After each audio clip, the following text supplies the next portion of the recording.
ಅವರು ನನ್ನ ಮಾತಿಗೆ ಬೆಲೆನೇ ಕೊಡ್ಲಿಲ್ಲ. ಅದಕ್ಕೆ ನನ್ನ ಮೇಲೆ ಹೊರಿಸಿದ ಆರೋಪ ಸುಳ್ಳು ಅಂತ ಪ್ರೂವ್ ಮಾಡೋದಿಕ್ಕೆ ನನ್ನ ವ್ಯಕ್ತಿತ್ವ ಎಂಥದ್ದು ಅಂತ ನಿರೂಪಿಸ್ಬೇಕು ಅಂತಂದ್ರು. ಅವನನ್ನ ಹಿಡಿಯೋದು ಒಂದೇ ಮಾರ್ಗ. ಅದಕ್ಕೆ ಆ ವಿಕ್ರಮ್ನ ಹಿಡಿದು ನಮ್ ದೊಡ್ಡಪ್ಪನ ಮುಂದೆ ಕರ್ಕೊಂಡು ಹೋಗಿ ನಿಲ್ಸೋದಿಕ್ಕೆ ಯಾರ ಹತ್ರನೂ ಹೇಳ್ದೆ ಮನೆ ಬಿಟ್ಟು ಇಲ್ಲಿಗೆ ಬಂದೆ. ಜಾಬ್ ಮಾಡ್ತಾ ಅವನಿಗೋಸ್ಕರನೇ ತಿರುಗಾಡ್ತಾ ಇದ್ದೀನಿ. ಆದ್ರೆ ಅವನು ಯಾಕೆ ಮಧು ಅವರೇ ನಿಮ್ಮನ್ನ ಟಾರ್ಗೆಟ್ ಮಾಡಿದಾನೆ? ದುಡ್ಡುಗೋಸ್ಕರ. ಇದು ಅವನ್ಗೇನ್ ಹೊಸ್ತಲ್ಲ. ಪ್ರೀತಿ ಅನ್ನೋ ಹೆಸರಲ್ಲಿ ಆಗದೆ ಹೋದ್ರೆ ಮದ್ವೆ ಮಾಡ್ಕೊಳ್ಳೋದು, ಅದಾದ್ಮೇಲೆ ಆಸ್ತಿ ದುಡ್ಡೆಲ್ಲ ಅವನ್ ಸ್ವಂತ ಮಾಡ್ಕೊಳ್ಳೋದು, ಕೊನೆಗೆ ನಮ್ದವ್ರಿಗೆ ಕೈ ಕೊಟ್ಟು ಓಡ್ ಹೋಗೋದು. ಇದೇ ಅವ್ನ್ ಮಾಡೋ ಕೆಲ್ಸ. ಅವನು ದುಡ್ಡಿರೋ ಹುಡುಗಿರ್ನ ಅಮಾಯಕರು ಅನ್ಸ್ತವ್ರನ್ನ ಟಾರ್ಗೆಟ್ ಮಾಡ್ತಾನೆ ಅನ್ನೋದು ಅರ್ಥ ಆಯ್ತು.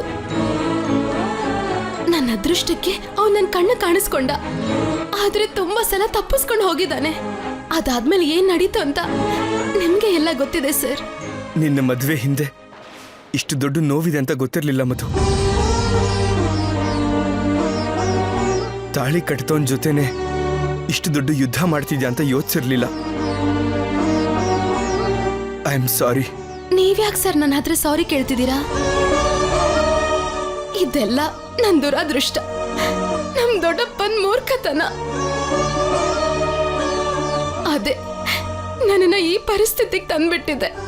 ಇಲ್ಲ ಮಧು, ನೀನಷ್ಟು ನೋವು ಮಾಡ್ಕೋಬೇಡ. ನಿನಗೆ ನಡೆದಿರೋದು ಮದುವೆ ಅಲ್ಲ, ಬೊಂಬೆಗಳ ಮದುವೆ.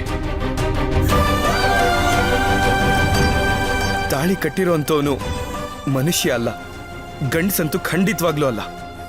ಅವನೊಬ್ಬ ರಾಕ್ಷಸ.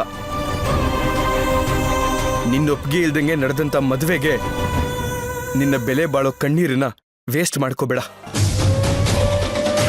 ಅವನು ನನ್ನ ಕಣ್ಣಿಗೆ ಬಿದ್ದಿದ್ದಾನೆ. ನಿನ್ ಪಾಸ್ಟ್ ಏನು ಅಂತ ನನಗೆ ಗೊತ್ತಾಯ್ತು.